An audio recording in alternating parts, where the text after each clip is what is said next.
சட்டம் தெரியாத ஒரு நபர் நடைமுறை வாழ்க்கையில் சந்திக்கக்கூடிய 20 பெரும் பிரச்சினைகள். லோயர் சுல்தான் ஜென்சீர். 1. சுரண்டலுக்கு ஆளாகுதல்.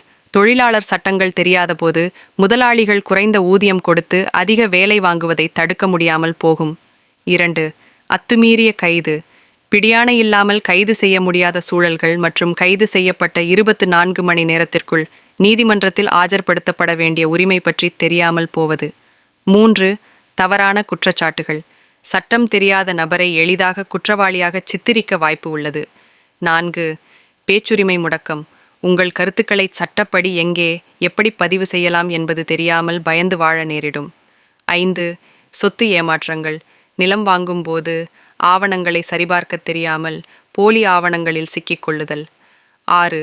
வாரிசு உரிமை சிக்கல். உயில் இறுதி விருப்பாவணம் எழுதுவதில் உள்ள சட்ட நுணுக்கங்கள் தெரியாமல் குடும்பப் பகை ஏற்படுதல். 7.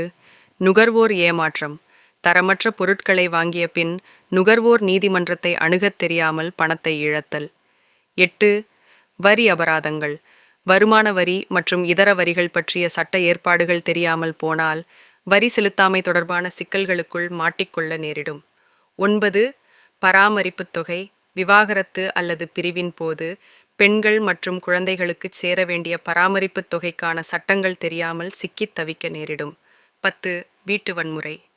குடும்ப வன்முறை பற்றிய சட்டத்தின் கீழ் தங்களை பாதுகாத்துக் கொள்ளத் தெரியாமல் மௌனமாக துன்புறுத்தல்களை சகித்து வேதனையுடனே வாழ நேரிடும். 11. தத்தெடுத்தல் சிக்கல். சட்டப்பூர்வமாக ஒரு குழந்தையை தத்தெடுக்கும் முறை தெரியாமல் போனால் பிற்காலத்தில் அது கடத்தலாக கருதப்பட வாய்ப்புள்ளது. 12. ஒப்பந்த மோசடி.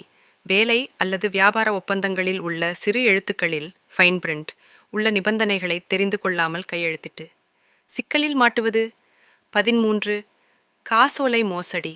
ஒரு காசோலை திரும்பினால் எடுக்க வேண்டிய சட்ட நடவடிக்கை அல்லது அதன் பாதிப்புகள் தெரியாமல் மாட்டிக்கொள்வது. 14. கடன்காரர்களின் மிரட்டல். வங்கிக் கடன் அல்லது தனியார் கடன் வசூலிப்பாளர்கள் சட்டவிரோதமாக மிரட்டும் போது அதற்கு எதிரான சட்ட பாதுகாப்பு தெரியாமல் இருப்பது. 15.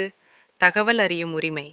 ஒரு அரசு அலுவலகத்தில் உங்கள் வேலை நடக்காத போது தகவல் அறியும் உரிமை மூலம் கேள்வி கேட்கத் தெரியாமல் லஞ்சம் கொடுக்கும் நிலைக்கு தள்ளப்படுவது. 16. காப்புறுதிப் பணம் இன்சூரன்ஸ். விபத்து அல்லது உயிரிழப்பின் போது காப்பீட்டுத் தொகையை எப்படி கோருவது என்று தெரியாமல் அந்த உரிமையை இழப்பது. 17. ஓட்டுநர் உரிமம் மற்றும் விதிகள். போக்குவரத்து சட்டங்கள் தெரியாமல் போனால் சிறிய தவறுக்கும் பெரிய அளவில் லஞ்சம் கொடுக்க வேண்டிய சூழல் அல்லது வீணான பயம் ஏற்படும். 18. காலக்கெடு முடிதல். ஒரு பாதிப்பு ஏற்பட்டால் குறிப்பிட்ட காலத்திற்குள் வழக்கு தொடர வேண்டும். அந்த அவகாசம் தெரியாமல் போனால் நீதி பெறும் வாய்ப்பே பறிபோகும். 19. சட்டம் தெரியாதவர்கள் தீய எண்ணம் கொண்ட போலீசார் அல்லது காவல்துறையிடம் எளிதாக ஏமாறுவார்கள். 20. நீதிமன்ற அவமதிப்பு. தெரியாமல் செய்யும் சில காரியங்கள் நீதிமன்ற அவமதிப்பாக கருதப்பட்டு தண்டனை பெற்று தரக்கூடும். எனவே அன்பானவர்களே, சட்டத்தை தெரிந்து கொள்வோம். யாராலும் ஏமாற்றப்படாமல் பயப்படாமல் தைரியமாக வாழ்வோம்.